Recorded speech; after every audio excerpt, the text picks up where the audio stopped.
Creative housewife থেকে সকলকে স্বাগত জানিয়ে আজকে আমি একটা ড্রিঙ্কসের রেসিপি নিয়ে এসেছি। এই ড্রিঙ্কসটা বানানোর জন্য আমি এখানে ঠান্ডা জল নিয়ে নিয়েছি, গুড় নিয়ে নিয়েছি, গোলমরিচ গুঁড়ো, এলাচ গুঁড়ো, আদার রস, কর্পূর, সন্দক লবণ, তুলসী পাতা আর লেবু। তো আমি এটা কিভাবে বানাই আপনারা দেখতে থাকুন। এই ড্রিঙ্কসটা আপনারা হনুমান জয়ন্তী আজকে আপনারা এই ড্রিঙ্কসটা বানিয়ে হনুমানজির কাছে ভোগ চড়াতে পারেন। কালকে নীলের উপোসের দিনে আপনারা এই ড্রিঙ্কসটা নীলের উপোসের দিনেও আপনারা এই ড্রিঙ্কসটা খেতে পারেন। সারা চৈত্র মাস ভরই প্রায় উপোস বার লেগেই আছে। আপনারা এই ড্রিঙ্কসটা বানিয়ে খাবেন, পেটের পক্ষে খুব উপকারী।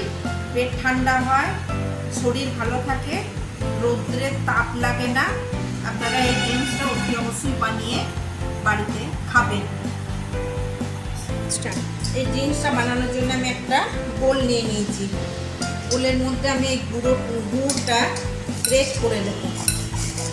গুড়টা গ্রেট করা হয়ে গেছে। আমি এরপর ফ্রিজের ঠান্ডা জল দিয়ে দিলাম।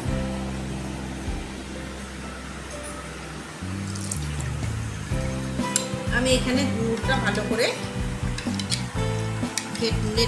ঘেটে নিলাম যাতে গুড়টা গলে যায়। আমার এখানে গুড়টা গলে গেছে। এরপর এর মধ্যে আমি গোলমরিচের গুঁড়ো দিয়ে দিলাম, এরপর এলাচের গুঁড়ো দিয়ে দিলাম, আদা থেতো করে রসটা রেখেছিলাম সেই আদার রসটা দিয়ে দিলাম। এটা আমি ভালো করে ঘেটে নেব।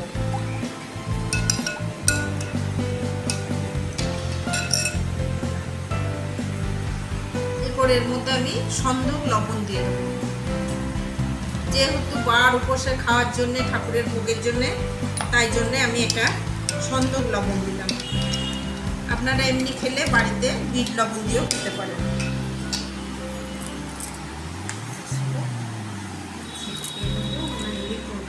এর মধ্যে আমি লেবুর রস দিয়ে দেবো।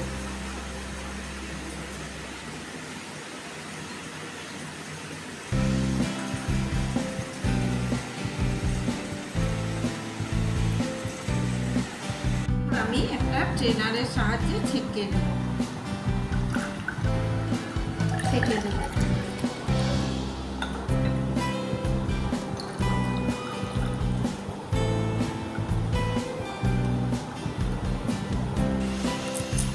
আমি ওপর থেকে কর্পূর দিয়ে দেব।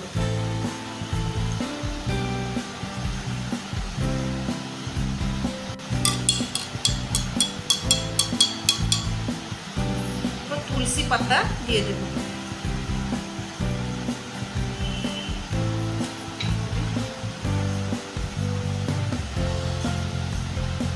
স্লাইস করা লেবুটা দিয়ে দেব। এরপর আমি একটা স্ট্র দিয়ে মন ঠান্ডা করা, পেট ঠান্ডা করা দারুণ সুন্দর একটা খুব টেস্টি একটা ড্রিঙ্কস। এটা আপনারা অতি অবশ্যই বাড়িতে বানিয়ে খাবেন, খেয়ে আমাকে কমেন্টের মাধ্যমে জানাবেন। আমার এই ড্রিঙ্কসটা যদি ভালো লেগে থাকে লাইক শেয়ার কমেন্ট করবেন এবং সাবস্ক্রাইব করতে ভুলবেন না। বন্ধু বান্ধব আত্মীয় স্বজন সকলকেই শেয়ার করার জন্য অনুরোধ জানাবেন। আর অতিথি এলে বাড়িতে অতি অবশ্যই এই ড্রিঙ্কসটা বানিয়ে খাওয়াবেন।